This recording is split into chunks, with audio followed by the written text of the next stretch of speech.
Some Gators shine brightest under the lights. Others build their legacy over a lifetime of service. Phil Pharr has done both. A former letter winner on the Gator football team, Phil earned his spot the hard way. 3 years of grit and grind from 1978 to 1980, capped by a standout season that saw Florida climb to number 18 in the national rankings and close out with a bowl win over Maryland.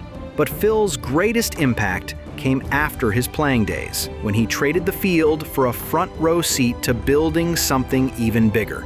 A veteran of over 44 years with Gator Boosters, Phil has been the steady hand behind so many of the programs and traditions Gator fans now enjoy. From launching the Lettermen's Association, today's F Club, to shaping the Hall of Fame nomination process and banquet itself, he's been a driving force behind honoring the past while building the future. As a fundraiser, he helped redefine what's possible, from field secretary to assistant director to associate executive director. And now, as executive director since 2012, Phil has been at the center of capital campaigns, scholarship endowments, and major gift programs that have fueled every corner of Florida athletics. Through it all, he's stayed grounded in what matters most: relationships, integrity, and a deep, unwavering love for the University of Florida. Tonight, we honor his extraordinary commitment, his enduring legacy, and his unmatched service to the Gator family. So I guess in watching that, like, we wouldn't even be here tonight. F Club and all these ideas and starting the Hall of Fame, like those ideas, like where'd they come from? Great leaders, Bill Carr, Bill Arnsparger, Jeremy Foley, now Scott Strickland.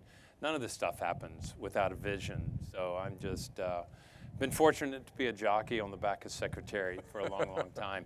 And with that, I want everybody on the Gator Booster staff, we've got a couple here who used to work for Gator Booster staff, stand up, please. They're the ones who make it happen, so we're blessed. Yeah, no doubt. You said vision, so it made me, like, my vision was attracted to that screen. Like, there was like an afro and a dark mustache. Oh man, I've never known you as that guy. Oh man, had the pick. I mean, it was awesome. Yeah, it was good. Now hair's overrated, so 44 years of doing this too will also it'll do hair. it to you. Yeah. So let's go back to those playing days. I won't say like the year, because I was born when you were playing. So it's but it's awesome to see what you've now done over these last millions of decades. It seems like, but you were part of that 0-10-1, and then it turned into obviously what we saw on the screen. So just from the 1 year to the next, what went into that? What all the hard work and why the turnaround? Well, for starters, I mean, Georgia Tech screwed up a perfect season. We tied them here, and it kept us from 0-11. But when Coach Pell got here, I think, you know, what he brought to the table was, you know, guys, we can win here. I mean, it doesn't matter what happened last year. You looked around, and you really had some talent. So he just kind of let us know that, you know, if you go out there and you work hard, you got a chance to win. And he started laying the foundation for what followed, and a lot of championships, I think, came out of that era. You know, you got some of the old teammates here, and, you know, we got to bust you a little bit. They said, you know, you got in a game against that team out west, as Pouncey refers to, but you were like the fifth string. So all these guys had to get hurt, so you then, the long snapper, could come in and do some dominating.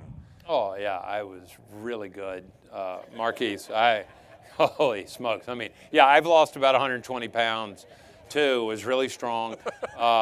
Again, they tried Ward Pell. The helmet didn't fit, so I got to play. No, it was a blast. You held your own. I mean, you had one of the best pass rushers in the country, and they never even touched the quarterback. I helped 3 people become All-Americans. Jim Burt from Miami, George Achia from LSU, and Ron Simmons from FSU. So none of those 3 would have made All-American without dish-ragging me out here on Florida Field. So. For you know, the youngsters out here that don't really know what campus was like back then, what was it like to walk around and, you know, be a part of this thing before all this was built? Oh, shoot. When I was a freshman, south end zone was temporary bleachers, north end zone didn't exist, that didn't exist. So it's just, again, it goes back to the vision of our leaders. Yeah. None of this happens without them, but, it's just phenomenal how the commitment from this place has built all this. And again, the only reason it's been built is because people have been very generous in supporting this program, putting names on facilities and writing big checks. Sure. Now you were a journalism PR major, right? Oh yeah. Like, did you want to be a media guy or something, or No, what was the vision? It was really a well thought out career decision. It was before Farrier Hall existed. Charlie Pell brought in Wright Waters to start the Office of Student Life. So this was all before that.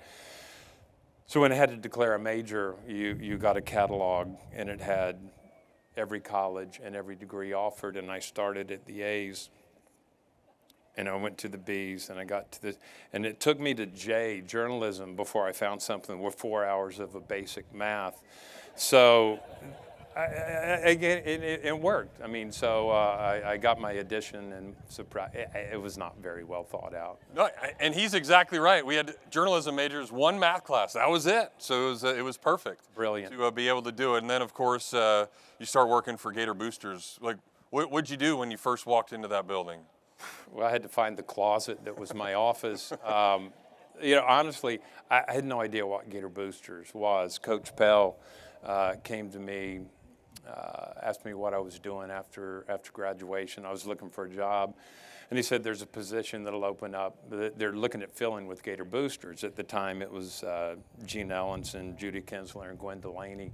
So I'm like, yeah, that'd be great.